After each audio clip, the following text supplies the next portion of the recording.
Hola, muy buenas noches. Soy el doctor Mauricio Mendieta, director académico de ALAM.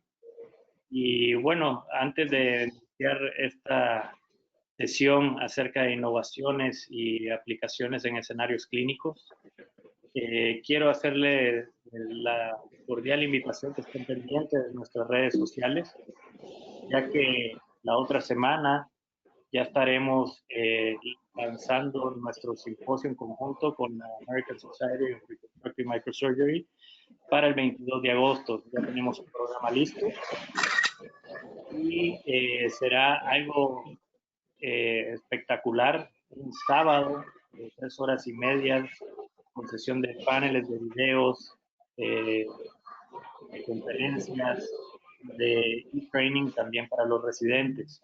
Esta actividad, recordar que está avalado por el Consejo Mexicano de Cirugía Plástica, Estética y Reconstructiva y cuenta con 4 puntos de certificación vigente. Bueno, lo que hoy agradecemos a nuestro comité de innovaciones, conformado por la doctora Susana Correa y el doctor Abraham Zavala. La doctora Susana Correa tiene formación en cirugía plástica del Hospital San José de Bogotá. Hizo un fellowship de microcirugía reconstructiva en el Hospital Manuel Gea González y actualmente se desempeña como cirujano plástico y microcirujano y Hospital de San José del Instituto Nacional de Cancerología y la Organización Sanitas de Colombia. El doctor Abraham Zavala es cirujano plástico por la Universidad de San Martín, de Porres de Lima. Tiene un fellowship en microcirugía en Yangon Memorial Hospital del 2018 al 2019 y actualmente realiza un fellow de cirugía del nervio periférico y parálisis facial en Yangon Memorial Hospital. Agradecer and thank you, Tommy, for being with us, and José Ramón. And I will give Abraham the cameras and microphone. Abraham. Hola, buenos días y bienvenidos a la sesión de innovaciones. Hello everyone and welcome to the innovation session of the ALAM webinars. Today we have two outstanding speakers, Dr. Tommy Naiken Chang from Taiwan and Dr. José Ramón Rodríguez from Chile. I have the pleasure to introduce Dr. Tommy Naiken Chang as our first speaker. Dr. Chang is an associate professor of the Department of Plastic and Reconstructive Surgery in Yangon Memorial Hospital in Taiwan. He specializes in peripheral nerve surgery and complex microsurgical reconstruction and has more than 50 peer-reviewed publications in the field. In 2016, he initiated the International Microsurgery Club, a professionals-only semi-closed group on Facebook, which is one of the largest microsurgery education groups worldwide, with more than 13,600 members. He's going to give us a talk today about robotic peripheral nerve surgery. Questions will be answered at the end of the presentation. So, Dr. Chang, thank you very much for being with us today on behalf of ALAM. And whenever you're ready. Okay, can you hear me? Yes, very good. Okay. So, thank you very much for the invitation. So today I'm talking about the robotic assisted peripheral nerve reconstruction.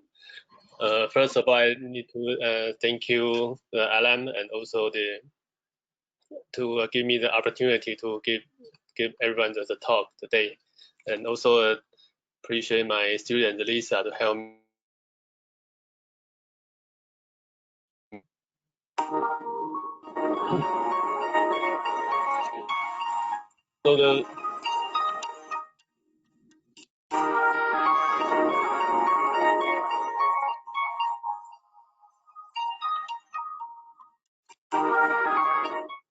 So the robotic surgery is an advantage for their minimally invasive and 3-dimensional high-resolution visualization, endo-wrist instrumentation, and provide the initial control and eliminate physiological hand tremors and enhance the surgeon to conceal the ergonomies and short learning curve. And it's many advantages. However, it's still lack of haptic feedback, and the price is a big issue. So it has been widely used in the many fields in the surgery, like general surgery,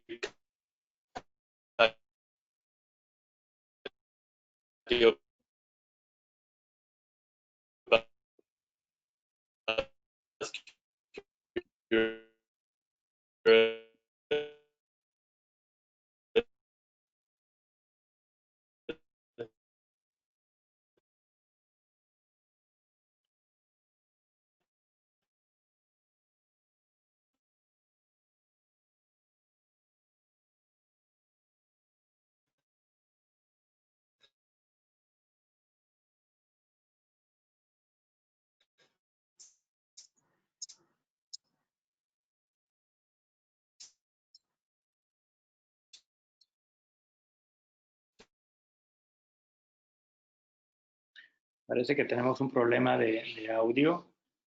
Tommy, can you hear us? There seems a problem on the connection. Could you turn off your camera so we can have a more bandwidth of communication?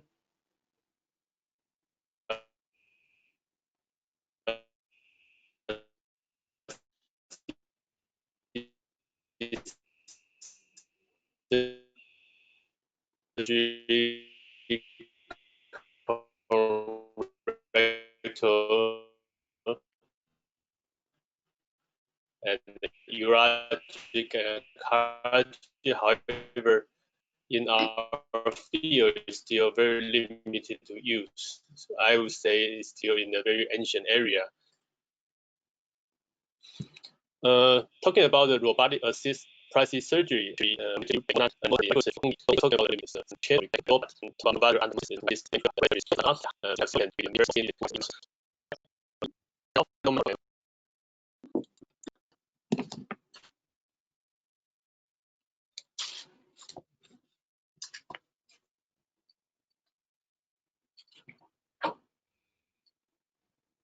Hello, Tommy.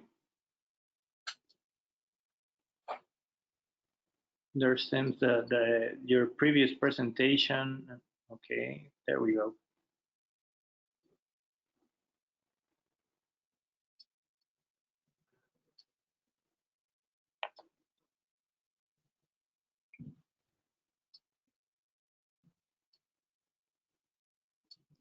Hello, Tommy. Can you put on the big screen on presentation?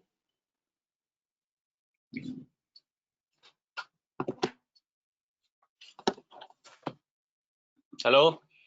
Hello, we can hear you now. Okay. So let's start from the beginning. Please. Okay. So can you see my slide right now? Yes. Yes, we can. So I can start, right? Yes, please. Yes. Okay. So good morning, good afternoon, good evening, and good night, everyone. I'm Tommy Nigel Chan from Chang'an Memorial Hospital. Today I'm talking about the robotic assisted peripheral nerve reconstruction. I'm very happy to share my experience with Alan friends. Thank you for the invitation. So talking about the robotic surgery is an advantage for the minimally invasive, magnificent 3D high resolution visualization, the EndoWrist instrumentation provides the initial control and eliminate physiological hand tremor, enhance surgeon console economics, and a short learning curve. It's a lot of advantages, and it caused some revolution in many fields of surgery. And however, the main drawback is the lack of hepatic feedback and very expensive right now. Actually, it is very popular in many fields in the surgeries, like general surgery, cardiovascular surgery, and thoracic surgery, colorectal surgery, urology, and gynecology. However, in the plastic and reconstructive surgeries, I would say it's still in a very ancient area.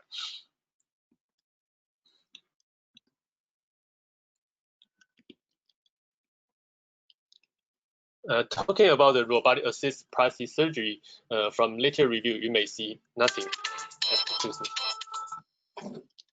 喂，嘿，等一下，我们现在在直播，等一下1个小时，知道吧？哎，不对。Talking about robotic assisted plastic surgery, you may find nothing on the later review. So the only field may involve in the is microsurgery, and from literature you might see many talking about the vasolymphatic, the channel reconnection, such as microvascular anastomosis, and this is most widely discussed in the many fields. Also, if you only need a muscle flap without skin pedal, you can create a small incision to harvest the entire muscle. And also for the pedicle dissection, you may see a Jesse Silver harvest DIEA from the intra-abdomen, and to shorten the incision of the fascia can decrease the pain after the surgery. Also, some LVA you can see in the later review. However, in the peripheral nerve area, actually peripheral nerve consists of motor, sensor, autonomic, and we want to know if anyone done this study before, and later we will present our innovation in this field. But I would say it's still very limited resources in this field. So search on PubMed, we can find 5 categories related to this topic, and including brachioplexus reconstruction, the peripheral nerve tumors, and peripheral nerve decompression, and the peripheral harvest, and the sympathetic trunk intervention. And regarding to the brachioplexus, because in this field it's very complicated anatomy, and also the dissection usually need underneath the clavicle. So many people just have an interest to using robot to intervene this field. We find 5 studies from 2011 to 2017. And however, in some cadaveric dissection, we found the people try to use a minimal invasive to approach, then do the coaptation. You may think this most of them can achieve the minimal invasive by robot and also do the nerve coaptation. However, if you go to the clinical study, there are also 5 studies. You can see you will find the people is usually fail to intervene the lesion by the robot. They shift to the open approach, then do the nerve coaptation by robot. This is because in brachioplexus injury, the anatomy will be even more complicated than the normal people. So only when the very experienced surgeon they can explore this explore this field very comfortable. So even you try to use the robot to approach, but most of them fail and shift to open approach. And they are doing some they use a robot to do some nerve coaptation, nerve grab, nerve transfer in the medial arm, the Oberlin procedure, and lateral arm Somside procedure, and do some neurolysis. And if you do the for peripheral nerve tumors, the cadaveric, they are still most of them still shift to open and suture by the robot. And the decompression, and there are some animal study, cadaveric study, and a clinical study. However, you might think that many people clinical study is the ulnar nerve, so actually in the cubital tunnel very superficial. So even they use a robot to do the neurolysis and decompression. However, the clinical benefit is still questionable. So for peripheral harvest, they cover intercostal nerve, and they harvest frame nerve by the robot. However, still limited in the animal study. So the sympathetic trunk is a very special nerve inside the body. It's deep inside the thoracic cage, so almost impossible to approach by open. And we published 1 paper using the robot to do the sympathetic trunk reconstruction. We will present this topic later. And however, from clinical point of view, there's only 2 papers, one from the coronary in 2016. He presents 3 cases, and we until now we have done 23 cases to treat the disease. So conclusion from the literatures, we might find that people try to do the minimal invasive surgery in this field. However, you may think still most of them shift to open, and however, to suture the nerve by the robot is not difficult, but most of it achieve. And I think if you practice some time, you can do that as well. So, however, the robot usually try to do the reducing incision exploration. However, if you most of them shift to open, it's still a question mark. And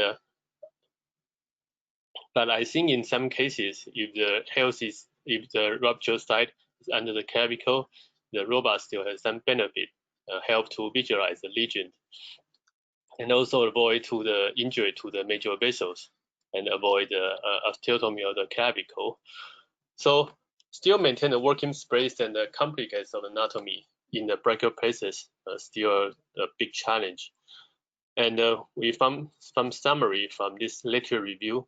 So we found many studies are still limited in the animal study, cadaver study, and there are even in some clinical study we found is still experimental, and most of them haven't shown the obvious benefit compared with the open approach.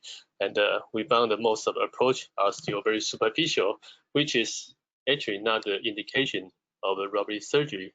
So we might find a better indication. So if the nerves locate deep inside the body, and which the open exploration is very difficult to approach, maybe it's a better indication. And but usually plastic surgery is doing the most superficial things, so we might combine with other specialties to do that. So we'll present our Chang'an experience on this field. Robotic thoracic sympathetic trunk microsurgical reconstruction. The popularity of thoracoscopic sympathectomy significantly alleviates the symptoms of localized hyperhidrosis. However, some patients with localized hyperhidrosis may suffer from compensatory hyperhidrosis of the whole body system controlled by the sympathetic system, and the quality of their lives is thus much compromised. As for these specific symptoms, some countries have begun to try to perform reversal surgery by reconstructing the sympathetic trunk. Because of the limitations of the thoracoscope and unfamiliarity with the physiology of the sympathetic trunk and the microsurgery techniques, the outcome is still far from satisfactory. Here we would like to introduce a cutting-edge treatment from Taiwan. Located in Southeast Asia, Taiwan is renowned for its advanced medical quality, which has been covered by National Geographic magazine, the New York Times, Time magazine, and other media. Linkou Chang'an Memorial Hospital is a prestigious and outstanding medical provider, and its well-known surgical treatments attract many patients from all over the world each year. Since 2017, Chang'an has integrated its well-known plastic and reconstructive surgery and thoracic surgery by utilizing the Da Vinci robot system to harvest the sural nerve from the calf and transplanting it into the pleural cavity, and co-opting it with the sympathetic trunk and intercostal nerves via microsurgical techniques to complete sympathetic trunk microsurgical reconstruction. Throughout the world, advanced microsurgical and thoracic surgery is performed with the latest Da Vinci robotic arm equipment. We overcame associated challenges once considered unable to conquer by the general medical profession. Currently, the patients at our hospital are all gradually recovering nerve function after surgery with steady regeneration. Compensatory swelling is significantly decreased within a few months after operation. Furthermore, various systemic symptoms significantly improve. Not only does the quality of life get better, but the pressure of constant sweating and systemic symptoms the patients suffer from are also relieved, increasing their ability to return to society and the workplace. Although the patients might feel a little numbness in their heels and lateral feet at the beginning due to the sural nerve harvest, This situation improves within a few months without any compromise to walking or motor function. As a result of the remarkable improvement and world-leading treatment outcomes, more and more patients from around the world come here because of our reputation of success using this surgical procedure. For patients who are willing to make the trip, Changgung will provide them with comprehensive medical care. We will also conduct a joint assessment in collaboration with doctors who specialize in neurology, psychiatry, urology, and cardiology, as well as Chinese medicine, to assist in nurturing their body both before and after surgery. We arrange the most suitable individual treatment protocols for each patient at our hospital. Utilizing Da Vinci procedures ensures minimal scarring, quick recovery with no more than a 3 to 4 day hospital stay after surgery, and requires no further removal of stitches and rehabilitation, minimizing the impact on the everyday life of patients. Integrating state-of-the-art techniques and vast experience, our multidisciplinary team at Linkou Changgun Memorial Hospital provides a new treatment option for our patients. We hope to help all our patients get their lives back. For any inquiries or questions regarding the above information, please join our patient group on Facebook for further interaction.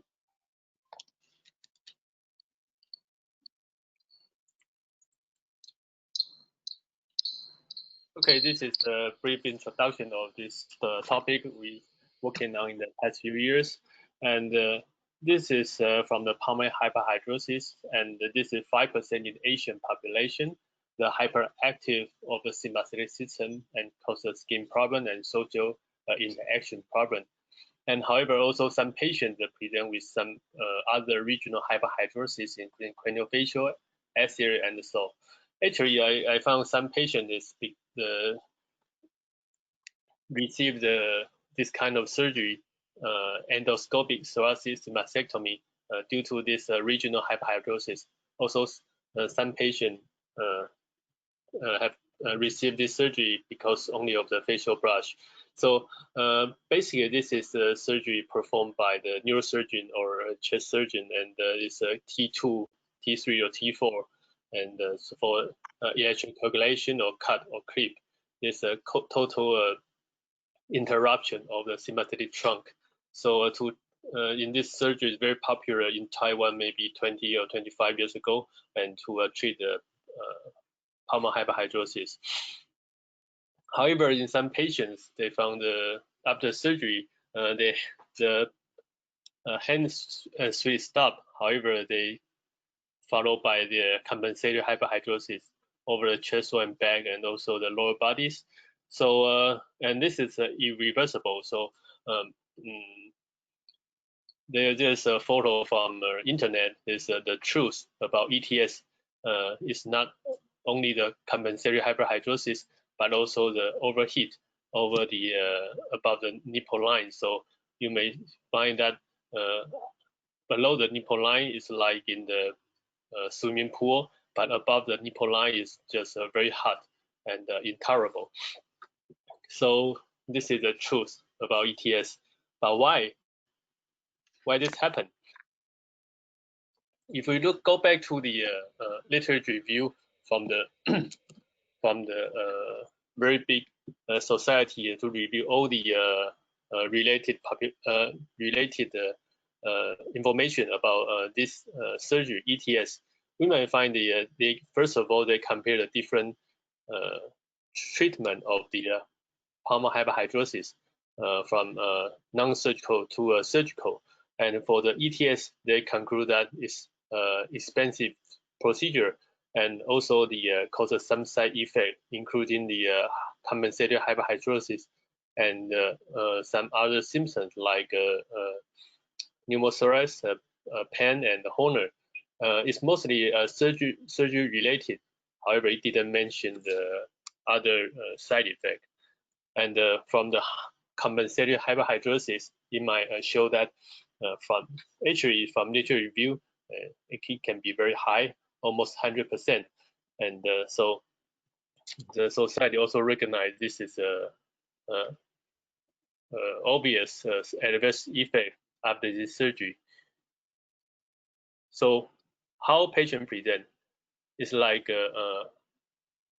under the T4 level is from chest wall and back, buttocks. So low body is non-stop sweating all the time, 24 hours. And also above the nipple line, there's a very hot and intolerable. So only when they get some spicy food and they can get a gastric sweating. So they also have thermoregulation issues, so it's very easy to fatigue collapse. And also they're not, because they are sweet all the time, so they need a very large amount of water intake, especially when they walk outside. So there's some people, they have urinary tract stone. They're very, very suffer and very easy to collapse. So there are many groups on Facebook talking about these issues. The patient gather and they share their symptoms with each others, and there are many weird symptoms besides compensatory hyperhidrosis and almost destroy the life because all the sympathetic system were destroyed. So they don't understand why after the ETS surgery everything go wrong, and but if you go back to check the check the function of the sympathetic trunk, you might understand actually sympathetic system control and modulate all the body system, including the surface receptors, sweat gland, hair follicles, and pupil and salivary gland, and also the internal organs, all systems, also the central nervous system. However, this part never mentioned in the literature before. Also for the vessels, it contributes to the vasoconstriction. So it controls everything in the body and cooperate with the parasympathetic system. So briefly, we can say a pulmonary hyperhidrosis is a very, very limited part in the sympathetic trunk. And however, the surgery just like this, so it destroyed all the sympathetic trunk and broke all the channels. And because the distance was short, maybe limited to the 2 to 3 intercostal levels, maybe from 6 centimeter to 8 centimeter. So it may re-innovate, but there's an aberrant re-innovation. So the function will be poor and aberrant. So the patient may get some recovery, and but it's very strange because all the functions are incorrect. So we collect some symptoms from the patient's report, and so we collect a questionnaire published early this year, and we spread out to the local and international patient groups and ask them to feel how they feel the symptoms. So the 0 means normal, and the 10 means the most severe, most suffer.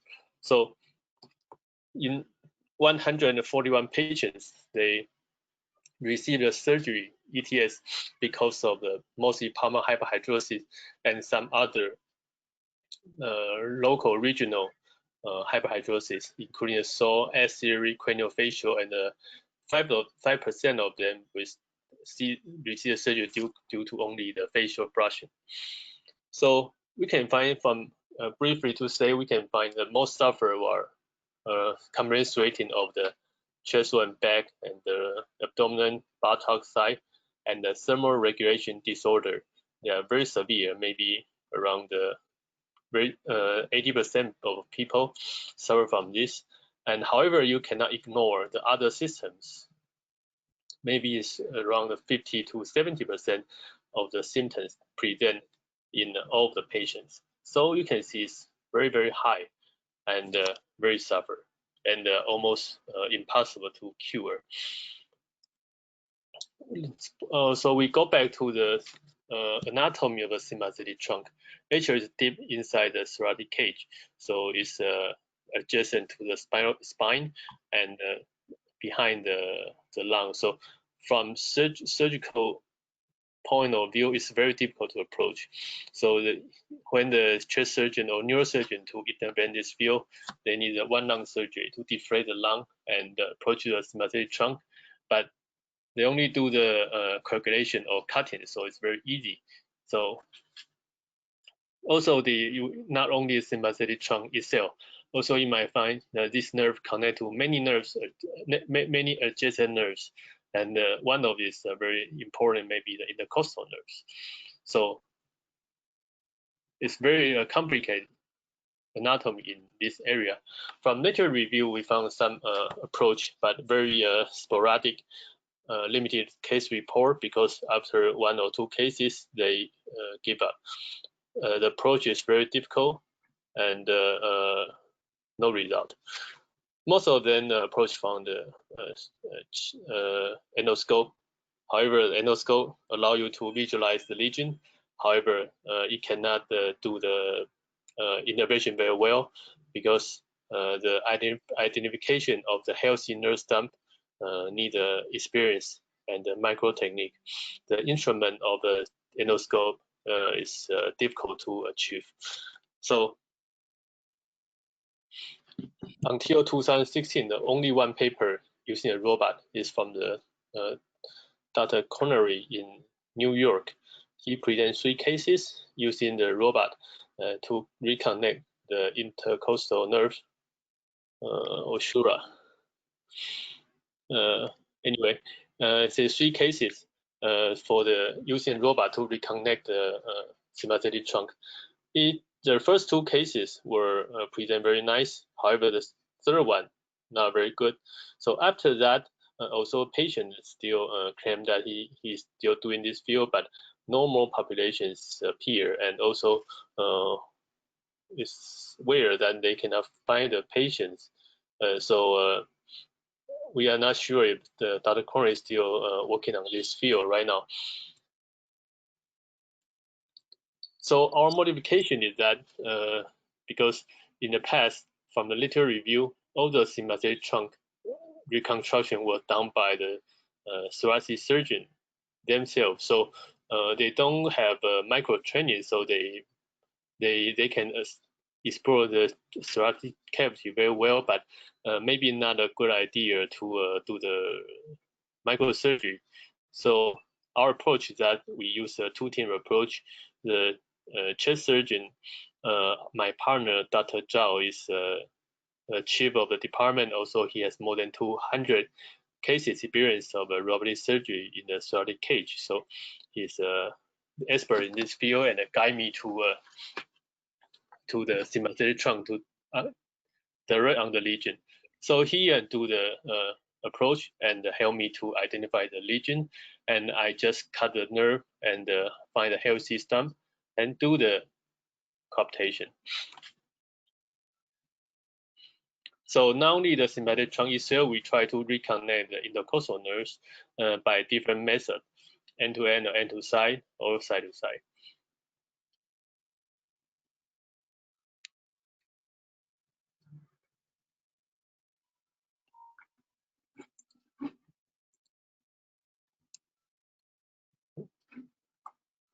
Sorry?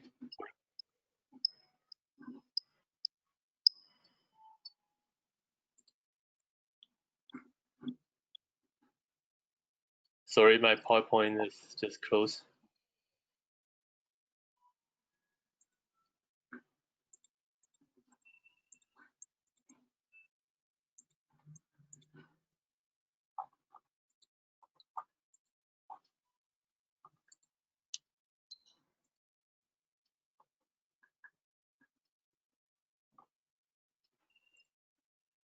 Can you see the slide?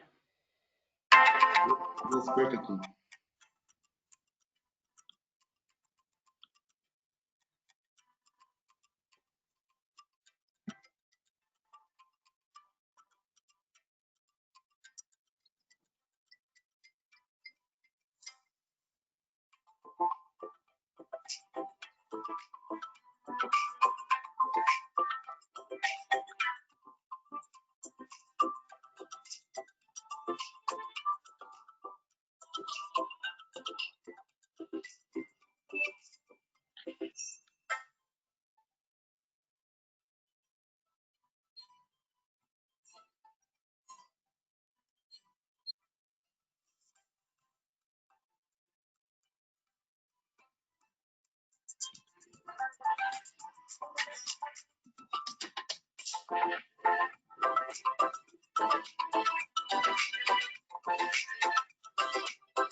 Sorry, the tremor is from the big file of the video, not from the robot. So until now, we have done 23 cases clinically, and most of them have 70 to 80 recovery in 6 months. And this is case 1. We did the first case in 2017 and wait for 1 year to confirm the recovery, then start to do the regular service in 2019. And you can find all the major symptoms before the reconstruction was in red, and after around 2 years after reconstruction was in blue. So you can see we use 10 the score from 0 to 10, and they recover most of the symptoms recover well, and this is based on the mechanism of the sympathetic trunk. So we also compare our patient after the 6 months after surgery reconstruction, we include in our questionnaire study and compare with the other people without the reconstruction. So this one, sorry.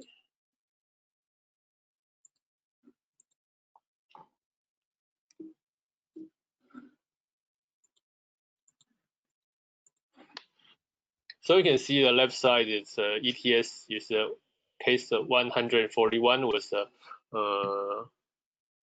the patient received ETS without reconstruction, including our questionnaire. So you may see all the comprehensive rating is score are very high, and also in our patient group, also before the surgery, maybe from 5 to 8 or 9, and after the surgery, at least 6 months, they reduced to 3 to 4, so they reduce maybe half 50%, and also the other symptoms were similar. Also, they improve around 30 to 60%. Also, some other symptoms like facial brushing or the heat or stiffness of the sensation around all the body, and they reduce a lot. Before the surgery, maybe a score of 5, 6, 7, and also after the surgery, can reduce to 1 or 2. So they improve a lot. Also in other psychiatric-related disorder, they improve a lot. Most of them are statistically significant. So this is a very interesting issue we never think about, and also from literature also never mentioned that it's a CNS issue. The patient group call it foggy brain. It's a concentrating issues. For example, one of my patients, he received the ETS 5 years ago. After that, he didn't present with too much compensated hyperhidrosis issue, but he found that before the surgery, he was a straight A student in the school. However, after that, he cannot do anything. It's a low motivation, depressed all the time, cannot concentrate on something. It presents with, in my patient group, in probably 10 to 20% of them very severe CNS issue. So the patient is from the United States and they receive many treatment, including some medical or even some very invasive treatment, but all in vain.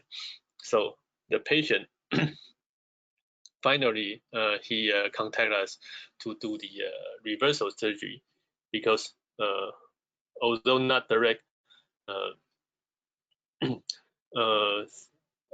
although not they have no direct the evidence. However, after surgery, he found everything wrong, so he want to try to reverse by us.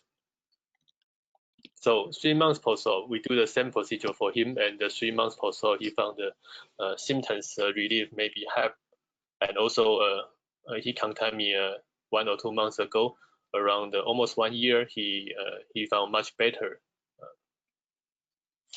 more and more improve.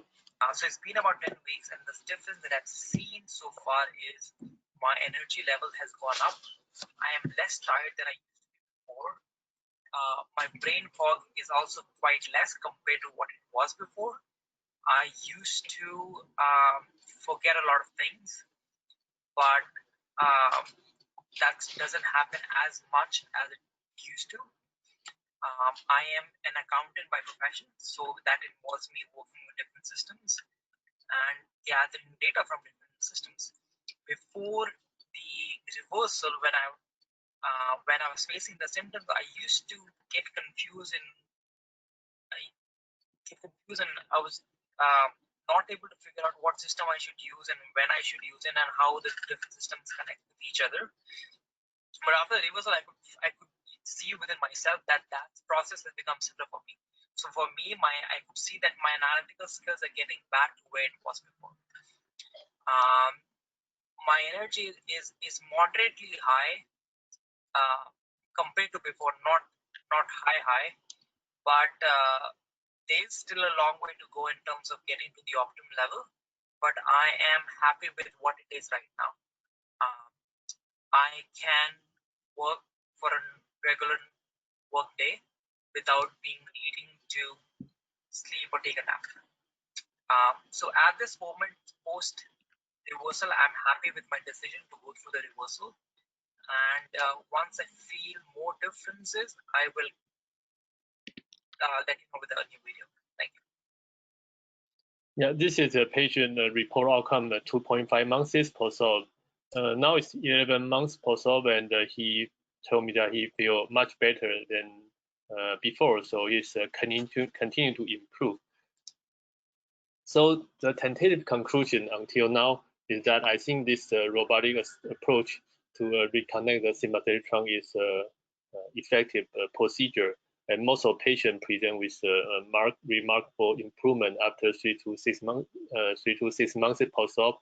However, if you go back to the anatomy of the nerve regeneration, you may find that if you reconnect the sympathetic trunk in the thoracic cage level, you might be go to the whole body, maybe need to 3 to 4 years, because the nerve will regenerate 3 centimeters per month. So I would say the total regeneration time will be 3 to 4 years. And however, in some patients, they get a very quick response for the treatment. They might make it including some reflex. So however, in some cases with complete local anatomy, like repeat surgery or previous failed reconstruction by other doctors, they might take a long time because the local environment are not very good, not very vascularized. So, but I think finally you will recover.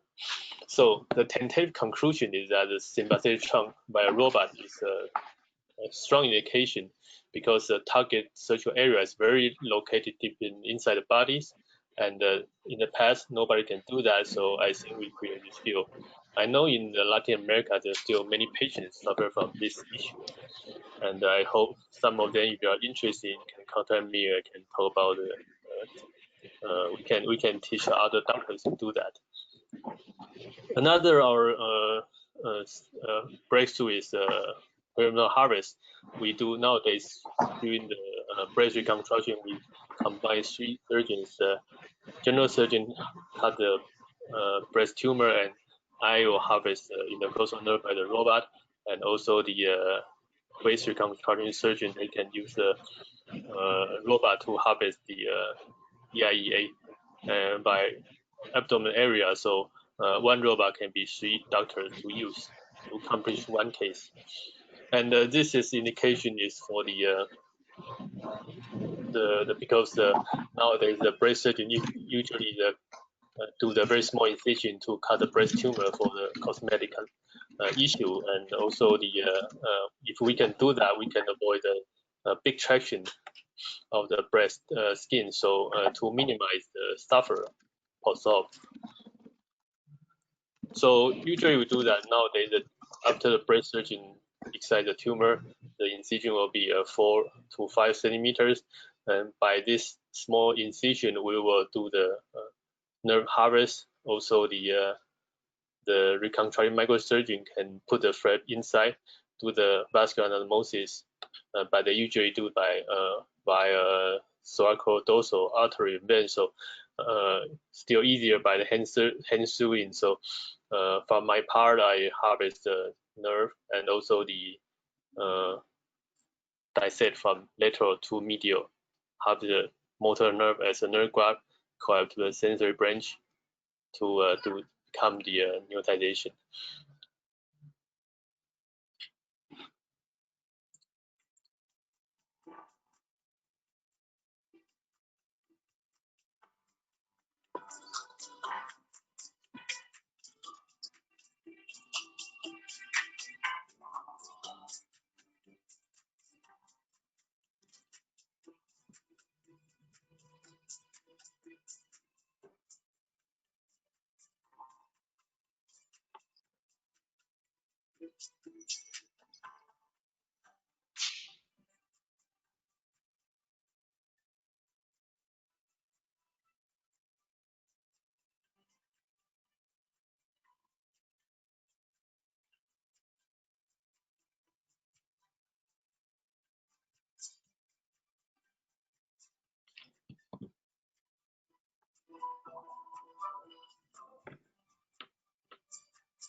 So the potential indication of robotic peripheral nerve surgeries, because including the complete anatomy like brachial plexus, deep area of the body like thoracic cage, or in the future we might explore the retroperitoneum, and also I think the better indication will combine this with the other specialties because they are doing a very deep area in the body.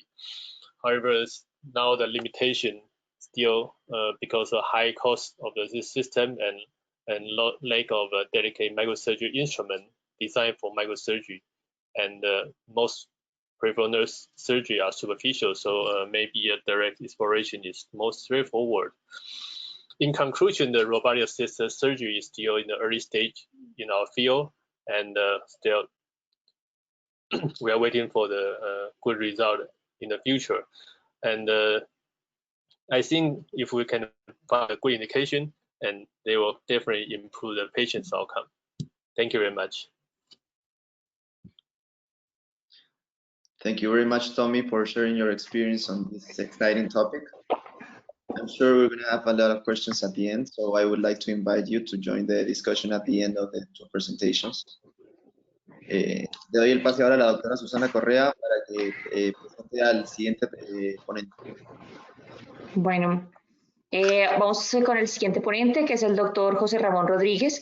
Él es cirujano plástico de la Pontificia Universidad Católica de Chile, hizo un fellow clínico de microcirugía en el Changún Memorial Hospital y un fellow de supermicrocirugía y linfedema en el National Center of Global Health and Medicine en Tokio, Japón.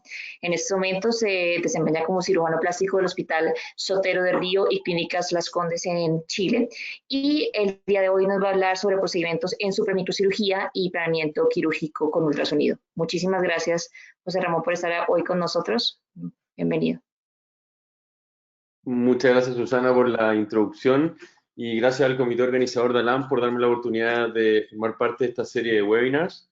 Esta noche quería mostrarles una especie de recorrido por el ámbito de la supermicrocirugía, incluyendo algunos aspectos del entrenamiento simulado. Vamos a hablar un poco de planificación preoperatoria, específicamente en lo que respecta al uso de ultrasonido, y luego ver cómo podemos aplicar estos conceptos en la práctica, fundamentalmente para la reconstrucción de extremidades. De esta manera, dividí la presentación primero en una breve introducción respecto a qué entendemos por supermicrocirugía. Quiero mostrarles algunas cosas respecto al entrenamiento en modelo inanimado, específicamente enfocado en el tema de supermicrocirugía.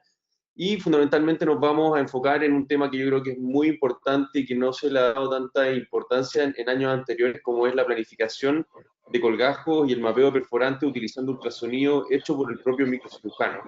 Vamos a hablar también de supermicrocirugía en reconstrucción de extremidades, y algunos conceptos de restauración linfática posterior al trauma. Desafortunadamente, por efectos de tiempo, no voy a poder referirme a la planificación por ultrasonido en cirugía linfática, que de hecho es un tema muy interesante, pero que probablemente podamos discutir quizás en otra oportunidad. Tuve la suerte de poder estar un año completando un fellow clínico en Chang'an. Ahí pude compartir con una serie de fellows bajo la tutela del profesor Wei. De hecho, uno de mis grandes amigos está hoy como moderador acá, Abraham Zavala. Y lógicamente también Tommy, uno de mis grandes mentores en microcirugía y cirugía de nervio periférico, una gran persona y gran amigo también. Y luego pude poder estar alrededor de 7 meses en Japón, específicamente enfocado en el tema de supermicrocirugía y linfedema, bajo la tutela de Takumi Yamamoto, uno de los grandes discípulos del Dr. Kojima, y definitivamente fue una gran experiencia que me permitió abrir el espectro de lo que había aprendido en Chang'an hacia un campo de vasos más pequeños y colgajos con otras características. Ahí tuve también la oportunidad de poder conocer a Kitatsu Hayashi, quien es el pionero en la planificación con ultrasonido específicamente para cirugía linfática. Y eso también constituye, a mi modo de ver, una revolución en la manera de ver cómo planificar este tipo de procedimientos. Y sin duda también siento un gran orgullo de poder compartir este panel con dos grandes cirujanos de Chile, uno de ellos Ginter, quien es mi gran mentor en el tema de microcirugía reconstructiva, y también Nico, un gran amigo y compañero de trabajo con el cual compartimos la pasión por supermicrocirugía y cirugía linfática. Así que entrando en el tema propiamente tal, ¿es supermicrocirugía simplemente un tema de vasos más pequeños? Y la verdad que en el año 98 el profesor Kojima pudo introducir este concepto de supramicrocirugía, como lo llamaban en ese momento, específicamente enfocado a la modificación del colgajo DIEP. En esa oportunidad lo que se hizo fue diseñar un colgajo en el cual uno seccionaba la perforante a nivel de su emergencia del músculo, de tal manera que uno era capaz de preservar el vaso fuente en su totalidad, y del mismo modo también customizar el colgajo de acuerdo a los requerimientos del defecto, en este caso para la cobertura de un pie. No hay duda de que probablemente la mayor escuela en supermicrocirugía venga de la mano de la necesidad de reimplantes distales, y esto está condicionado por el hecho de que los vasos a este nivel son muy pequeños y particularmente los plexos venosos son muy difíciles de identificar y anastomosar, y por lo tanto es la gran escuela que ha servido como desafío para el desarrollo de otras reconstrucciones en distintas áreas.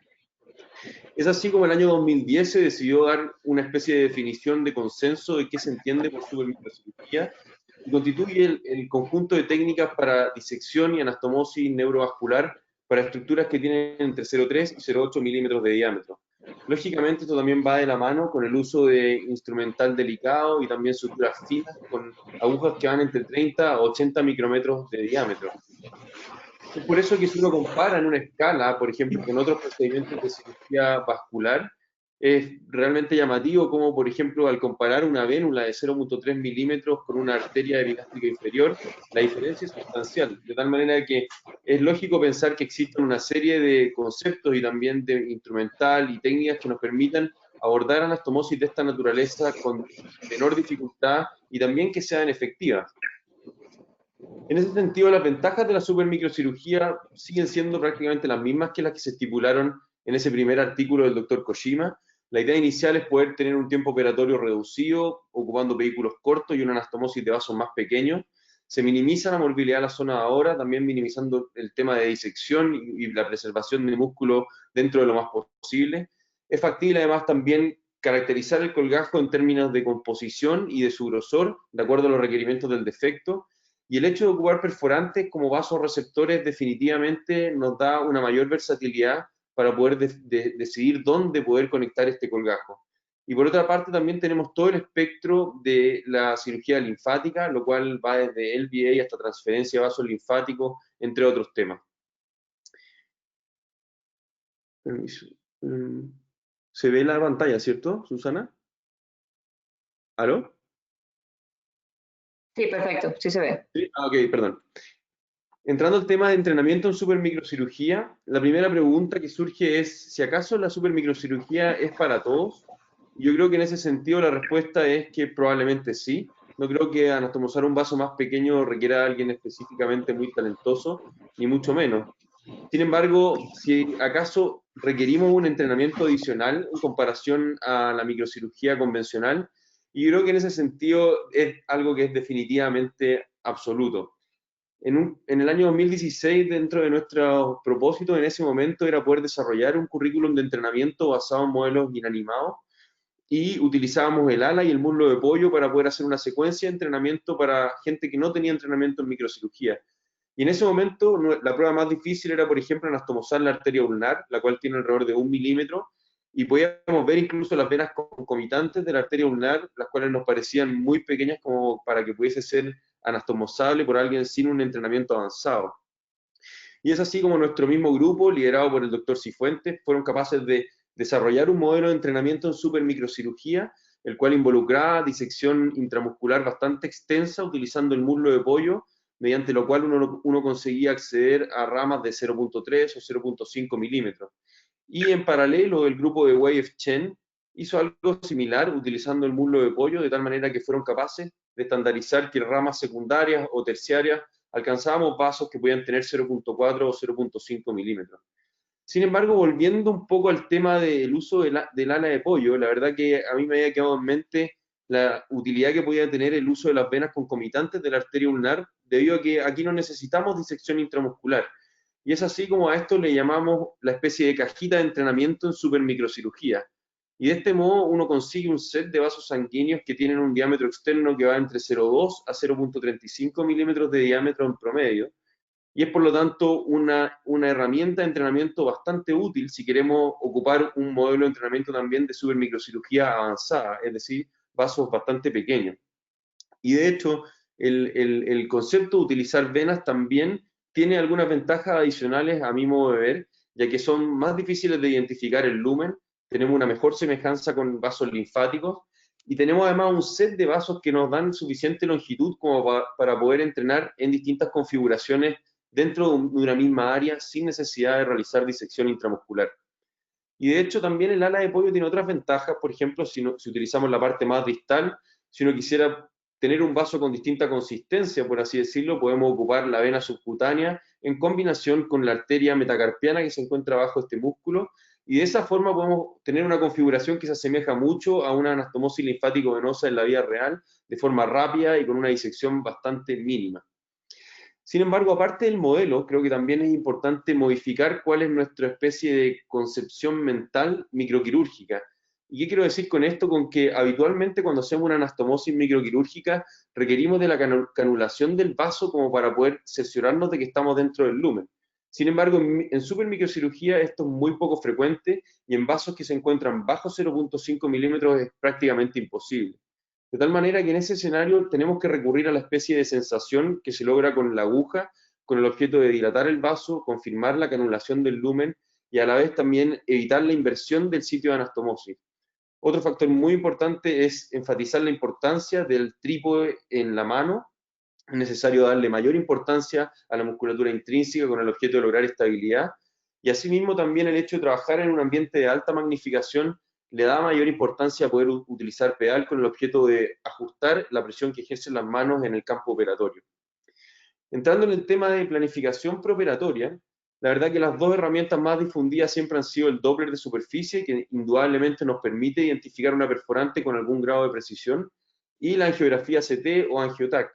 Sin embargo, el ultrasonido y específicamente la sonografía dúplex codificada por color, en sus distintas variantes, la verdad que nunca ha sido una herramienta que como microcirujanos hayamos decidido poder emplear nosotros, sino que habitualmente recaemos en la necesidad de recurrir en algún tipo de radiólogo.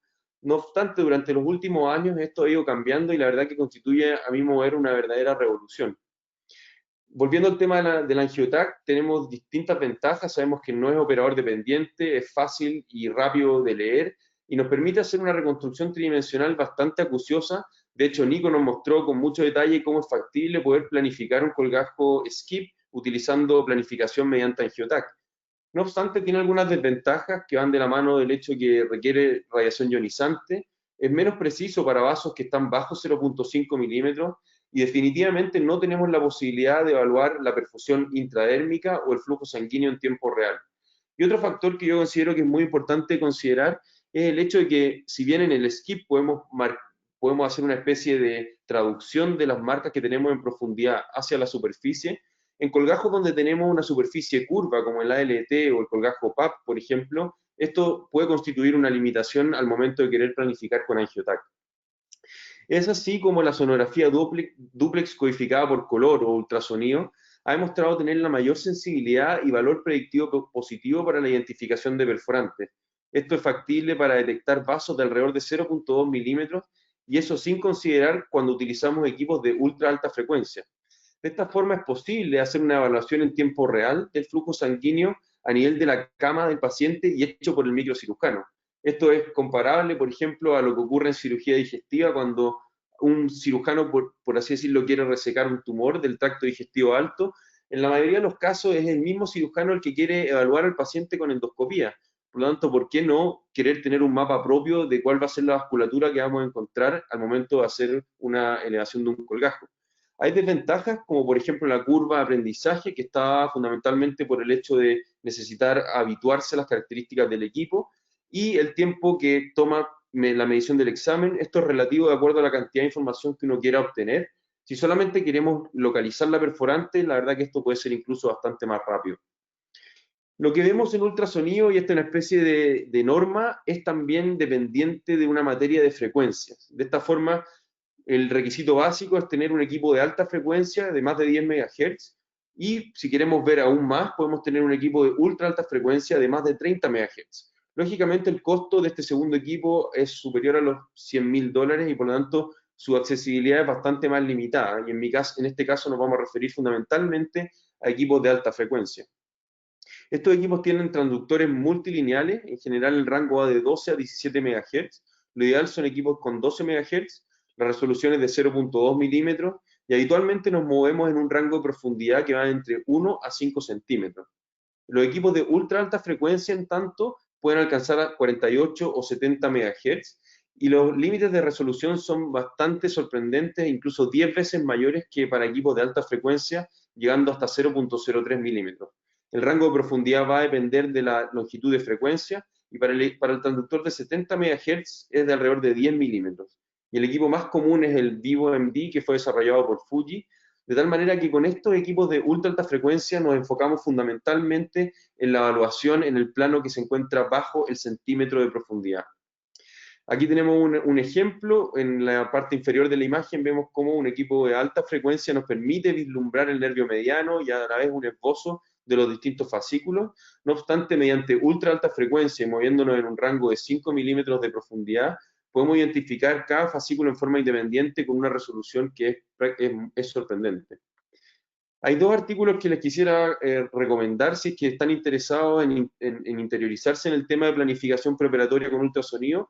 Estos fueron publicados por Andreas Skerer de Alemania, y la verdad que nos van a entregar un abordaje paso a paso para la planificación de colgajos, específicamente del colgajo ALT. No obstante, en esta presentación mi idea es poder mostrarles cómo planificar un colgajo SCIP fundamentalmente, con sus distintas variantes como colgajo quimérico y también el colgajo ALT. ¿Cuáles van a ser las cosas que nosotros queremos evaluar mediante la planificación guiada por ultrasonido? En primer lugar, vamos a evaluar las distintas capas de tejido, saber cuál es el grosor del colgajo, dónde se localiza la fascia superficial y profunda. Luego determinar cuál es la localización de la perforante a nivel de la fascia profunda, cuál es su localización a nivel subdérmico, de manera de tener precisión en la superficie propiamente tal. Evaluar cuál es su curso infra y suprafacial, y tratar de evaluar la medición del flujo sanguíneo en términos de velocidad de pic de sístole y velocidad de fin de diástole. Hay distintos modos en ultrasonido. Mi intención no es poder complicarlos con esto, sino que por el contrario, hacerlo de la forma más familiar posible, de manera que puedan también aplicarlo mediante un abordaje paso a paso. El primer modo es el modo B, y este es el típico modo que vemos en 2 dimensiones como una escala de gris. Nos va a dar una imagen de la macroanatomía, como podemos ver acá en la primera exploración de un colgajo SCIP que les voy a mostrar a continuación. Posteriormente pasamos al modo Color Flow, que corresponde a la modalidad estándar para evaluación por color, y aplica el efecto Doppler, es decir, lo que se acerca al transductor se ve de color rojo, y lo que se aleja de este se ve de color azul. El modo Power Doppler, o PD Mode, es una variación del modo Doppler en el cual se aumenta la sensibilidad y nos va a permitir detectar vasos de menor calibre. En esta modalidad, los vasos se ven de color rojo y están siempre en una escala de rojos, debido a que esta manifestación es independiente de la dirección del flujo. y el modo E-Flow o B-Flow, que va a depender del nombre del equipo. Es una técnica de sustracción digital que no emplea modo Doppler, la cual es capaz de mostrarnos una red microvascular a nivel subfacial, como lo que ocurriría con una angiografía no invasiva. Y por último tenemos el modo de onda pulsada, que es lo que habitualmente conocemos como mecanismo para evaluar una curva espectral hemodinámica, y aquí vamos a poder evaluar el flujo de la perforante. Habitualmente consideramos que una perforante tiene flujo adecuado cuando éste supera los 15 centímetros por segundo. De esta forma, conociendo las distintas modalidades, es posible plantear un abordaje paso a paso para la planificación preoperatoria con ultrasonido. En primer lugar, vamos a evaluar el modo B para conocer las distintas capas del tejido. Luego pasamos a Color Flow, donde queremos conocer la localización de la perforante a nivel de la fascia profunda. Luego pasamos al modo Power Doppler, y esto fundamentalmente para evaluar su curso en la fascia superficial y a nivel subdérmico. Podemos o no utilizar el modo E-Flow, el cual nos va a permitir ver esta imagen en forma de arborización del plano subfacial. Y por último, evaluamos el flujo real en el modo de onda pulsada. Este es el típico tablero de cualquier ultrasonido, la verdad que está bastante estandarizado, así que si es que uno en realidad se habitúa con ocupar un ultrasonido en particular, es probable que sea capaz de utilizar cualquier otra marca, con pequeñas variaciones. Y en esta publicación también se nos entrega una serie de pautas, como una especie de receta de cocina, de cómo configurar el equipo con el objeto de incrementar su sensibilidad y poder detectar perforantes pequeñas con mayor rendimiento. En general comenzamos con programas que están preseteados, como el de mama, tiroides y vascular, y no quiero entrar en detalle entre estos distintos parámetros, pero la verdad que es muy simple configurarlo y toma menos de un minuto el hacerlo. Entrando al tema de la planificación del colgajo SCIP, sabemos que este colgajo está constituido por dos elementos vasculares fundamentales. Hay una rama superficial que va a distribuirse específicamente en la piel y en el tejido adiposo y algunos linfonodos, y tiene un curso que va en sentido cefálico y que se dispone en una localización medial a la espina ilíaca anterosuperior. En la rama profunda, en tanto, tiene dos componentes que habitualmente se distribuyen en una porción transversa, la cual nos permite incluso tomar colgajos desde la región de la fascia lata, y una porción ascendente que va a ramas musculares, algunas ramas periósticas y también ramas cutáneas que nos permiten de manera muy fácil y combinada obtener un colgajo quimérico, incluso poder incorporar el nervio cutáneo femoral lateral si es que es necesario. ¿Qué elementos vamos a buscar, por lo tanto, en la exploración de ultrasonido antes de mostrarles las imágenes? En primer lugar, queremos saber cómo identificar la rama superficial, y en ese sentido queremos ver dónde ésta atraviesa la fase profunda. Posteriormente, queremos también saber dónde llega a la piel y cuál es su trayectoria de distribución, de manera de poder tener certeza de cuál es el eje de la rama superficial al momento de diseñar nuestro colgajo. Y en el caso de la rama profunda es algo similar, queremos ver el sitio de perforación de la fascia profunda y dónde se va a distribuir de acuerdo a los componentes que queramos incluir. En este video la idea es poder mostrarles la planificación de un colgajo SCIP utilizando ultrasonido, el cual va a estar irrigado por la rama superficial y va a contener solo piel, que es probablemente el escenario más común que vemos habitualmente. Recordando los reparos anatómicos, ahí tenemos el tubérculo del pubis y espina ilíaca anterosuperior. La línea blanca representa el ligamento inguinal y aquí vemos la rama superficial que vamos a llamar SCIP S de ahora en adelante. Y tenemos también la rama profunda con su porción SCIP D y transversa y el nervio cutáneo femoral lateral. Hacemos la exploración en modo B. Aquí es posible ver las distintas estructuras y hacemos un barrido donde podemos ver la arteria femoral latiendo y el músculo sartorio. Esta es la representación gráfica de las distintas estructuras. Tenemos el sartorio, la fascia profunda como un área hiperecoica, la fascia superficial y la dermis. Este es un paciente con un IMC normal, de manera que estas capas no son muy gruesas y de hecho tienen un grosor de 1 centímetro, como ustedes pueden ver en la escala aquí en la derecha de la pantalla. Y quería mostrarles también esta área con una flecha blanca, pues puesto que esta localización entre la arteria femoral y el músculo sartorio es donde habitualmente la rama superficial va a atravesar la fascia profunda para localizarse en planos más superficiales. Luego del modo B pasamos a la evaluación por modo Color Flow. En este paso número 2, el objetivo es poder identificar dónde la rama superficial atraviesa la fascia profunda, y acá podemos ver claramente dónde en esa encrucijada entre el músculo sartorio y la arteria femoral se produce el paso de la rama superficial hacia los planos más superficiales. Una vez identificado esto, la idea es marcar ese punto que va a ser nuestro punto de disección proximal y que constituye el punto de referencia también donde la rama superficial se vuelve más superficial hacia la piel en dirección a la espina ilíaca anterosuperior. Luego también evaluamos cuál es el curso de la rama profunda, esto en una localización más distal. Acá podemos ver la emergencia de la rama profunda. Sabemos que se va a ubicar bajo la fascia profunda en un plano de mayor profundidad y su curso habitualmente es adyacente al músculo sartorio. Y eso es muy importante porque generalmente se encuentra bajo la fascia, pero no dentro del sartorio, como ustedes pueden ver en esta imagen. Luego, mediante Power Doppler, evaluamos cuál es el curso de la rama superficial. Como ustedes pueden ver, los latidos a nivel cercanos a la dermis. Y al mismo tiempo también podemos ver los latidos de la rama profunda en una localización bajo la fascia profunda, como pueden ver en el diagrama, de tal manera que somos capaces de poder marcar su curso y el eje de la rama superficial antes de diseñar el colgajo. Y si nos alejamos más hacia la espina ilíaca anterosuperior, incluso podemos ver con toda claridad la perforante llegando a la dermis, de tal manera que podemos tener absoluta precisión de dónde localizar una perforante de ese tipo, que además es muy útil cuando queremos elevar un colgajo de solo piel o un Pure Skin Perforator Flap. En la etapa 4 evaluamos mediante eFlow el flujo del sanguíneo a nivel subfacial. En este caso no nos entrega mucho mayor información, en el ALT vamos a ver que sí. Y finalmente, una vez que ya tenemos diseñado nuestra perforante, evaluamos la velocidad de flujo de esa perforante, que en este caso alcanzó 34 centímetros por segundo en sístole y 14 centímetros por segundo en diástole.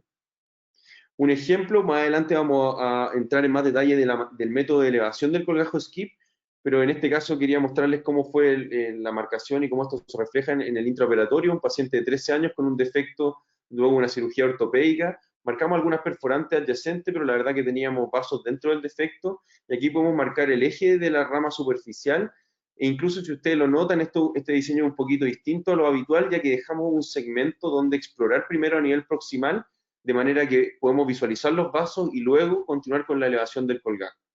Esto es lo que conocemos como elevación de proximal a distal. Además teníamos la idea de la rama transversa como backup. Hacemos la primera incisión y aquí rápidamente podemos identificar la rama superficial y la vena subcutánea.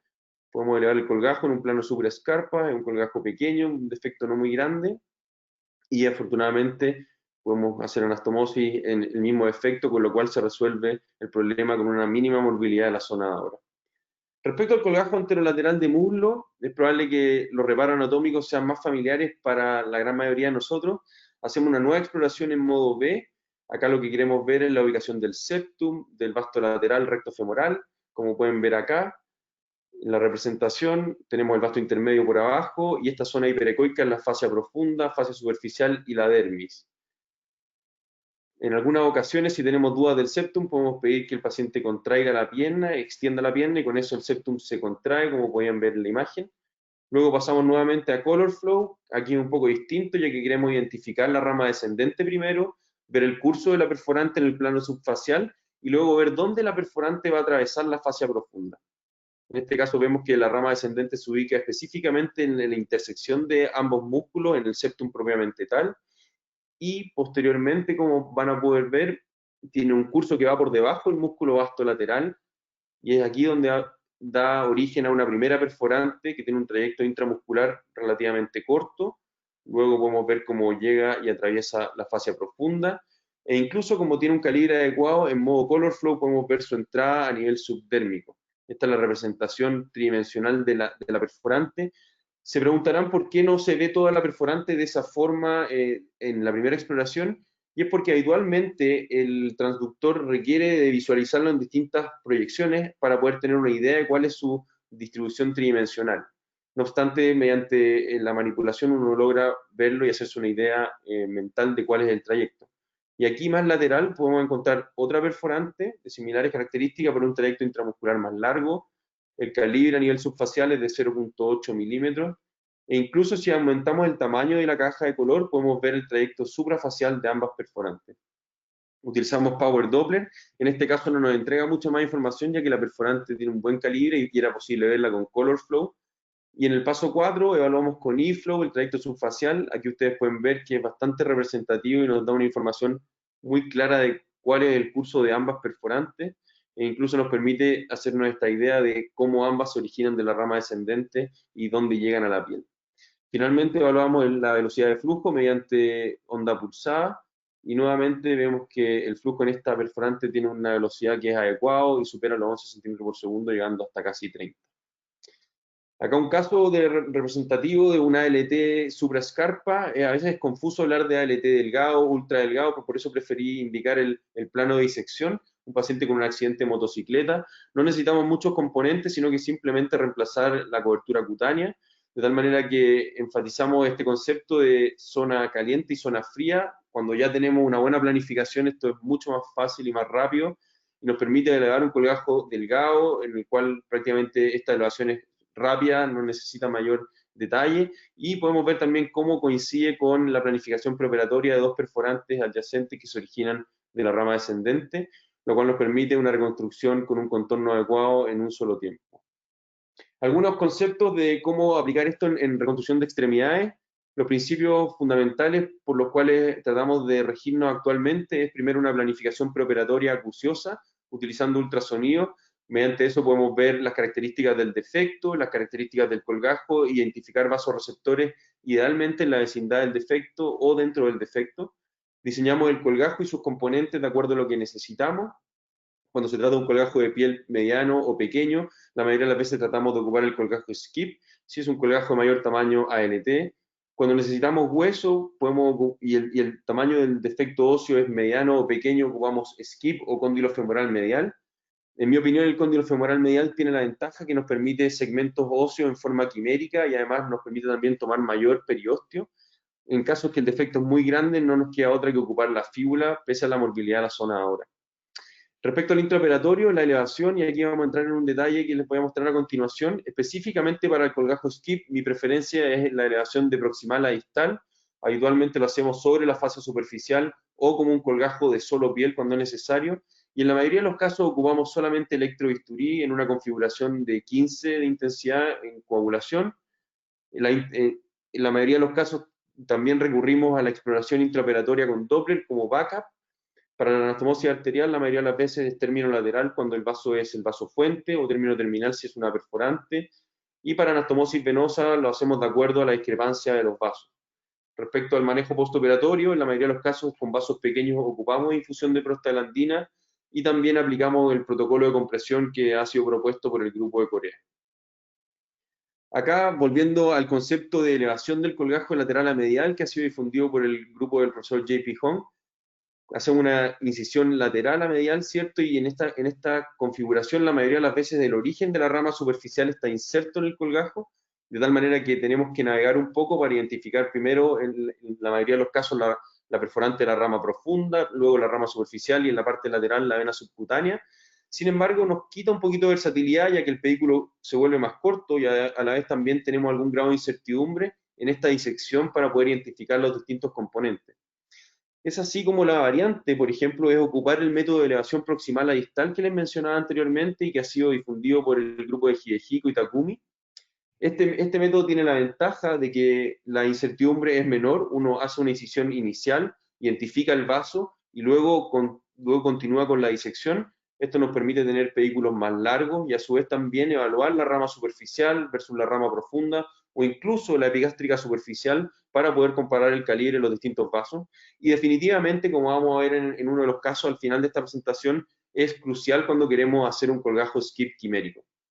Hay otro concepto que les quería también transmitir, que lo vamos a publicar pronto con Takumi, que hace referencia a la importancia de la disección interlobulillar cuando estamos trabajando en una escala de supermicrocirugía, ya que la mayoría de las estructuras se encuentran entre los lóbulos de tejido adiposo. Si uno hace un corte neto a través de los lóbulos, es muy probable que lesione estas estructuras, pero sin embargo, si tenemos esta precaución, es muy fácil identificar vénulas, vasos linfáticos o perforantes.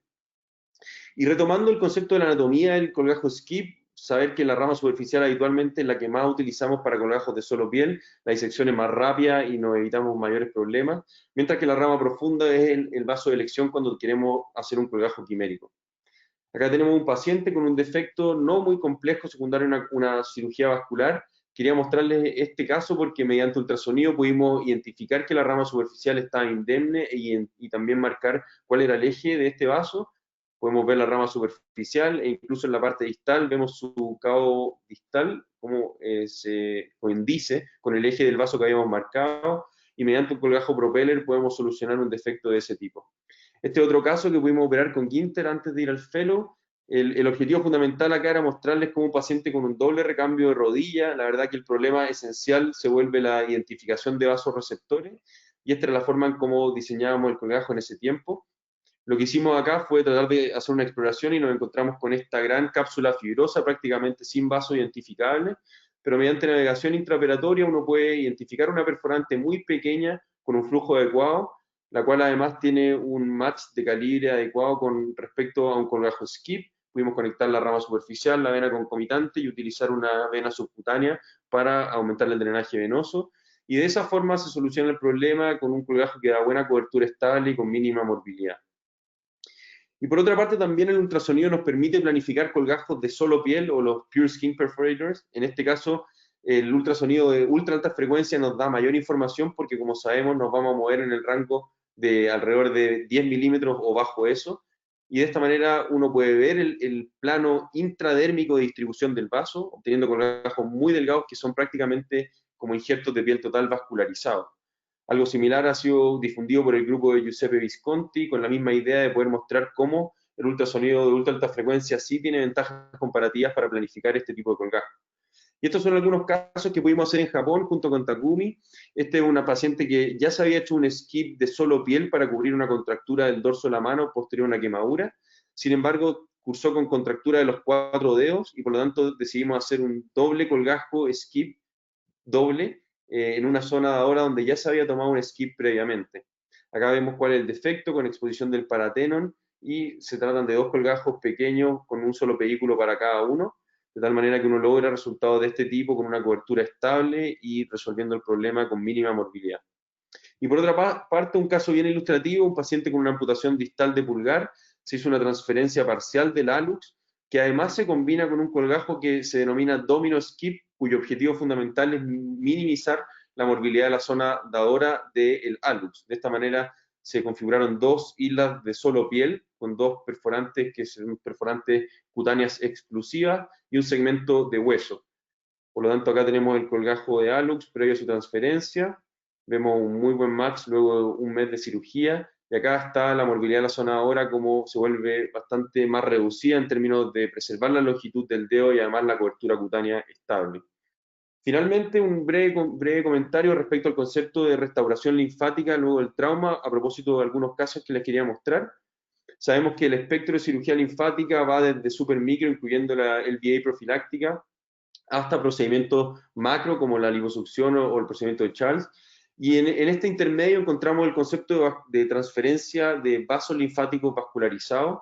Esto fue un concepto que introdujo Takumi en el año 2018 ya, tratando de enfatizar la importancia de transferir colgajos con alta densidad de linfático y que tendrían que cumplir con solo 2, un segundito, faltan 2 minutos. Que tendrían que cumplir con 2 requisitos. Uno, poder cubrir el defecto en su totalidad, manteniendo un rango de cobertura de 2 centímetros entre los márgenes, y además poder coincidir con la axialidad linfática del tejido receptor. Esta es en la imagen de la publicación donde tenemos un colgajo DIEP con vasos linfáticos, se logra cubrir el defecto y además hay un buen match de la axialidad de tal manera que podemos ver el paso de ICG a través del defecto. Y este es un caso con el cual quiero terminar para mostrarles un paciente que operamos recientemente esta semana pasada. Se trata de un defecto compuesto del antepié en un paciente pequeño de 10 años que sufrió una herida por escopeta, con pérdida del segundo y tercer metatarsiano, y además de pérdida nerviosa y tendínea tanto por plantar como por dorsal, para lo cual planificamos una cobertura con un colgajo quimérico skip doble cuádruple, tratando de poder dar reconstrucción ósea inmediata en la misma cirugía. Desafortunadamente tuvimos que hacerlo en 2 etapas porque no teníamos extensión horaria como para poder cumplir en una sola intervención. Acá está el mapeo de los vasos sanguíneos de ambos lados, como ver un niño pequeño, por lo tanto la anatomía vascular es bastante intrinsicada, o sea, es estrecho.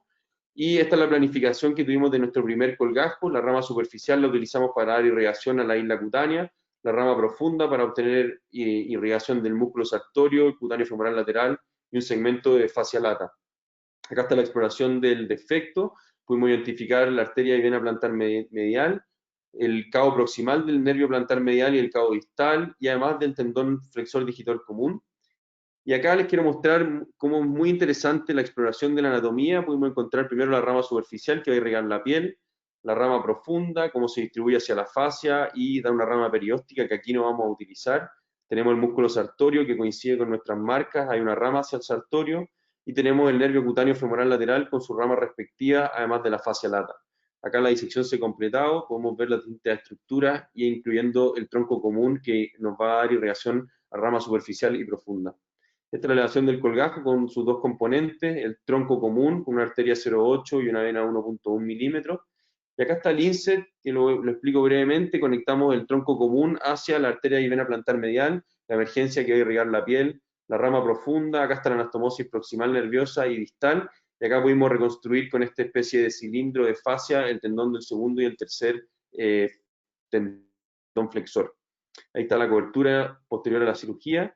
Y nos queda este defecto, que es el defecto dorsal, el más complejo, también recordando la importancia de la reconstrucción linfática. Acá podemos ver cómo mediante inyección de ICG a distal hay extravasación del medio contraste en el defecto, y podemos ver también que afortunadamente hay preservación parcial de la vía de drenaje anteromedial, de manera que es posible que este paciente hubiese tenido una buena función linfática. Sin embargo, tenemos evidencia también de que hay pérdida de ICG hacia el defecto. Y también diseñamos el colgajo, en este caso, en el colgajo contralateral, incluyendo vasos linfáticos mediante una marcación abdominal, como ustedes pueden ver acá. Hay paso de ICG a través del colgajo, y tenemos completa certeza de que se incluyen vasos linfáticos al momento de elevar este colgajo. Este es el diseño final. La rama profunda en esta oportunidad además nos va a aportar un segmento óseo. Acá estaba el defecto luego de una semana de la cirugía, y esta es la exploración de la rama profunda. Tenemos la vena subcutánea, el tronco común, que es bastante pequeño, nervio cutáneo femoral lateral, hay una rama facial que proviene de la rama profunda y una rama perióstica que es la que preservamos para irrigar este segmento óseo. Y acá podemos ver el colgajo quimérico con sus 4 componentes, tiene músculo, nervio, fascia y hueso vascularizado, además de la piel. Acá tenemos un segmento de injerto óseo que ocupamos para el segundo metatarsiano, un defecto de alrededor de 2,5 centímetros, y posteriormente este es el inset del colgajo final. Ocupamos el periósteo para cubrir la zona donde colocamos nuestro colgajo vascularizado. Este es el tendón que se reconstruyó del segundo extensor. Sartorio para cubrir el espacio muerto sobre el injerto óseo, y acá pudimos anastomosarnos a la pedia remanente. Este es el resultado inmediato, y esto luego de una semana de seguimiento. Desafortunadamente no tengo seguimiento a más largo plazo, pero se los quedo viendo. Podemos ver una cobertura estable, con buen contorno, aún no la hemos vendado, y tenemos además la reconstrucción ósea inmediata. Este es un caso SCIP de Japón, similar, marcamos el abdomen y podemos ver cómo se eleva el colgajo teniendo en consideración la axialidad de los vasos linfáticos y posteriormente su disposición una vez que el colgajo se transfiere en la zona receptora. Así que en resumen, pudimos constatar que el entrenamiento simulado adecuado es crucial para tener la confianza técnica de poder involucrarnos con vasos más pequeños. El hecho de utilizar un pedículo corto, con mínima disección y con vasos pequeños, se traduce en una cirugía más rápida. La planificación preoperatoria detallada, hecha por el cirujano, además nos da confianza en poder llevar el límite un poco más allá. Y esto también nos entrega una mayor versatilidad y posibilidad para poder diseñar un colgajo que sea acorde a las características del defecto. Y por sobre todo también poder disfrutar el hecho de realizar supermicrocirugía, e idealmente combinándola con ultrasonido. Cuando pase toda esta pesadilla del COVID, la verdad que están todos invitados a poder visitarnos acá en Chile, a poder disfrutar de nuestros parajes naturales, de poder compartir un vino y de poder también llevar a cabo la segunda versión del Patagonia Microsurgery Meeting, que quedó pendiente con toda esta contingencia. Muchas gracias. Muchísimas gracias, José Ramón, por tu presentación. Unas disecciones anatómicas absolutamente espectaculares. Te felicito. Muy buenos casos. Entonces vamos a empezar ahorita con la discusión. Les recuerdo a los asistentes que pueden ir haciendo sus preguntas en el chat que se encuentra en la parte lateral. Tommy, are you still there? Yep. Okay. So one of the questions that from the audience that we have is, how complicated is the learning curve in peripheral nerve surgery assisted with a robot? And how long does the surgery usually takes, the reconstruction of the sympathetic trunk? Okay, so the first question is asking about the learning curve, right? Yeah. Okay, so basically, maybe my personal experience is different than others. We have 2 robots in the hospital, and one have some training program. And nowadays, the hospital policy is more strict than before. But when I practiced robot 2 years ago, I just went to the practice mode, just play some video games, then go ahead for the surgery. I think that's not a good example, but to be honest, I think if you play video games a lot when you are a child, it's not difficult to do the robot. But I have to emphasize that when you do the robot, I think in our for our plastic surgeon, we don't have this kind of training. We don't even, most of us even don't have the endoscope training, so it's a bit difficult and not familiar with all the setup. For example, I'm still learning how to dock the machine right now. So I would say I am lucky that I have a very strong partner with a thoracic surgeon. So he guide me to how to do the robot, and just do the docking of the machine and to identify the target on the lesion. So I can just do the microsurgery for this part. So for my suggestion to the surgeon who want to involve this field, because I think first of all we need to find the best indication, and the second is that in the deep inside the body may cooperate with the expert in that field, so that can definitely shorten the learning curve. For the other anastomosis, rotation, taxation, I think the robot is not too much different than in the regular surgery, but you initially need to guide by the expert in other field. What about the second question? I forgot. How long does it take for you, the reconstruction of the sympathetic trunk, the surgery? Yeah, this surgery is very complicated right now because the patient need to turn semi-prone to expose the left side first, and we did 4 small incisions on the chest, and by this so the thoracic surgery is broad, then I have the runner, then I do the nerve interposition and dissect the stem and coaptation, and it sounds like complicated, but we need to finish one side within 3 hours because the patient has a 1 lung surgery, so that will be difficult if the patient has a prolonged 1 lung, and it will definitely compromise the lung recovery. So nowadays I limited one side surgery for in 3 hours because we need to turn to another side to finish another side. So nowadays we can finish the surgery in probably 7 to 8 hours in total. Perfect. All right. I would like to ask a question to Tommy also. Yep. Mm-hmm. A couple of questions actually. The first one regarding the sympathetic chain reconstruction. Do you think that the time elapsed between the sympathectomy and the reconstruction have an impact on the final outcomes? And would you consider that nerve conduits or acellularized allografts, for example, have any indications in this procedure? Okay. This is interesting, and the literature never didn't mention too much. Most microsurgeons didn't know. In peripheral nerve system, we have 3 components with motor, sensory, and autonomic. Most people are talking about the motor. As you know, the neuromuscular junction will innervate within around 2 years after the injury. So if a chronic injury, defined as around 6 months to 1 year, because the nerve still after your nerve reconstruction, you still need time to pass the compression side, usually 3 weeks, then followed by the regrowth, 3 centimeters per month. So usually we do the reconstruction within 1 year because we still need a lot of time. If we did the prolonged transfer more close to the target, we can extend the reconstruction time to 18 months. However, for the sensory, but the cross section of the peripheral nerve, you also have some sensory and autonomic fiber, small one. It's thin myelinated or non-myelinated. Actually, you go to receptor in the surface of the internal organs. Actually, there's no golden time. So you can see if we do the pure sensory nerve reconstruction, maybe 10 years after the injury, could be a radial nerve, digital nerve, it still works. Yeah, because it's go to the receptor only, not the neuromuscular junction. So for the autonomic, also the same. In our patient groups, most of in average, the innervation time is around 20 years. But after we reconnect the nerve, the receptor just awake, and they still functional. Yeah, this is so sensory and the autonomic nerve is different than the motor nerve. And the second question is regarding nerve or osteoarthritis. Yeah, from the decelerated nerve graft, actually nowadays the current acceptable indication around 7 centimeters.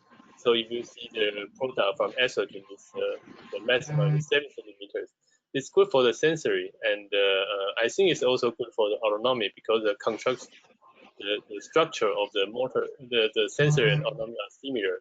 They are mostly B and C fibers, thin or non-magnetic nerves. So I would think this is also possible, but the problem is that we cannot do this on we cannot do the test on the animal because you cannot find the pig or dog with palmar hyperhidrosis.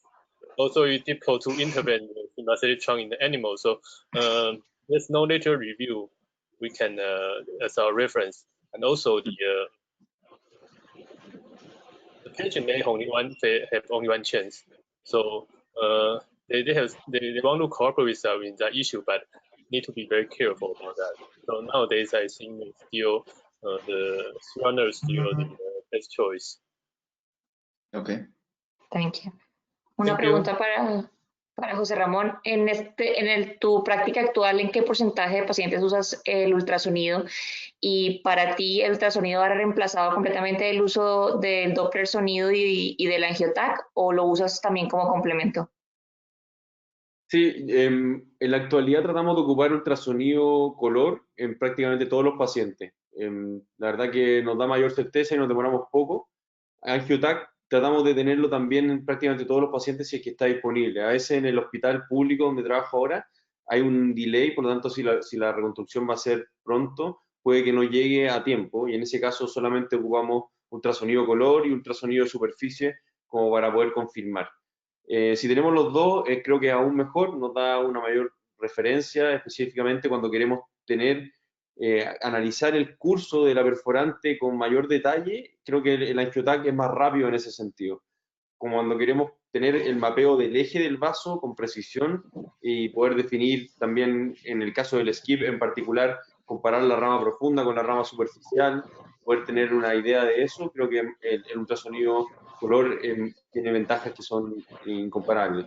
Y también cuando hacemos, por ejemplo, colgajos de solo piel, Pure Skin Perforator, uno puede identificar dónde está la perforante cutánea exclusiva con total precisión mediante el ultrasonido color, lo cual creo que es difícil de hacer con angiotac. Uno no logra ese nivel de detalle. Probablemente va a poder ver dónde la rama superficial atraviesa la fascia profunda y tener una aproximación a cuál es su distribución en el plano suprafacial, pero en lo que respecta a la distribución dérmica, dónde está llegando a la piel, eso creo que no lo logras con angiotac, al menos en mi experiencia. No logro el mismo nivel de precisión. ¿Y únicamente lo usas como prequirúrgico, como planeamiento, o también se puede usar a nivel intraquirúrgico como para perfusión de colgajo o localización de los vasos en el intraoperatorio? Sí, esa es buena pregunta. La verdad que como para evaluar perfusión, creo que en ese sentido es mejor ocupar ICG intraoperatorio. Es probablemente el examen de elección como para poder ver la distribución del medio contraste como correlato de la irrigación. Siempre en el caso de que no tengas ICG. Si no tengo ICG y quiero saber la perfusión del colgajo, ¿crees que se pudiera utilizar? Lo que voy a poder medir en ese caso es velocidad de flujo de la perforante solamente, ¿cierto? Y la verdad que yo al menos no lo ocupo porque no tengo disponible el equipo. O sea, tenemos disponible un equipo para eso, pero creo que es muy engorroso y me toma mucho tiempo habitualmente. Me quedo solamente con visualizar la pulsatilidad de la perforante de acuerdo a mi evaluación previa. Y lo que sí hacemos habitualmente es poder navegar con Doppler convencional, el Doppler de mano, que ese sí lo vestimos y lo tenemos en la mesa cuando queremos fundamentalmente buscar el vaso y todavía no lo encontramos, o ocupamos el sonido como correlato de que está pulsando. Pero yo por lo menos no ocupo el ultrasonido como medición de flujo intraoperatorio. Yo sé que en Corea lo hacen y que también Akitatsu antes lo hacía. Incluso les permitía poder valorar el peso del colgajo una vez que tú ya lo has terminado respecto a la velocidad de flujo de la perforante y de esa manera poder cuantificar la relación flujo-peso-colgajo. Yo por lo menos no he llegado a eso y me quedo más con IC solamente o la Zoom clínica. Perfecto. Sí, es que pues en muchos países de Latinoamérica la posibilidad del ICG es más limitada que de pronto la posibilidad del ultrasonido. Definitivamente. We Muy caro. We have one more question for Tommy. Knowing that cadaveric studies have described the ability of robotic-assisted techniques to perform longer dissection of nerves, such as spinal accessory or phrenic nerve, for example, how big do you think is the benefit we can achieve from these techniques in clinical scenarios, as, for example, extraplexal neurotization in brachial plexus injury? Do you think it would be a cost-effective technique? Yeah, this is a big question from the robotic setup. And for brachial plexus, I think nowadays the people, not so many people want to explore the neck. Most people, they worry about the typical anatomy and also the maybe rupture of the vessels and the clavicle need to be osteomized. So, so that would be even more difficult to attract people to do that. Some people focus on the Hubble 67, which is the healthy side, that being okay. But for the lesion side, and the goal is to do the reconstruction, so better to visualize. And so I think in the brachial plexus, dissection and reconstruction only limited to a very experienced surgeon. They understand everything, then jump to the robot from open approach. But for the others, like intercostal or phrenic, I think beneficial. However, you still need to think about the cost effectiveness. So nowadays, only when the patient they receive a robotic breast resection or combined with the DIEA harvest, so we can use we can ask the patient to buy the break diamond instrument, so we can use the instrument twice or 3 times, so which can so this is more beneficial because nowadays in most countries, so the data is still very expensive. So yeah. Right. Thank you. Una pregunta, José Ramón. Nos la hace el doctor Mauricio García de Monterrey, que siempre se conecta para ver estos webinars. Dice que si usas de rutina el ultrasonido para los vasos receptores. Buena pregunta. Va a depender de las características del defecto. Si es que, como en el defecto del niño, teníamos probablemente una alta chance de encontrar vasos axiales en el mismo defecto, no le damos tanta importancia, pero en general sí lo ocupamos.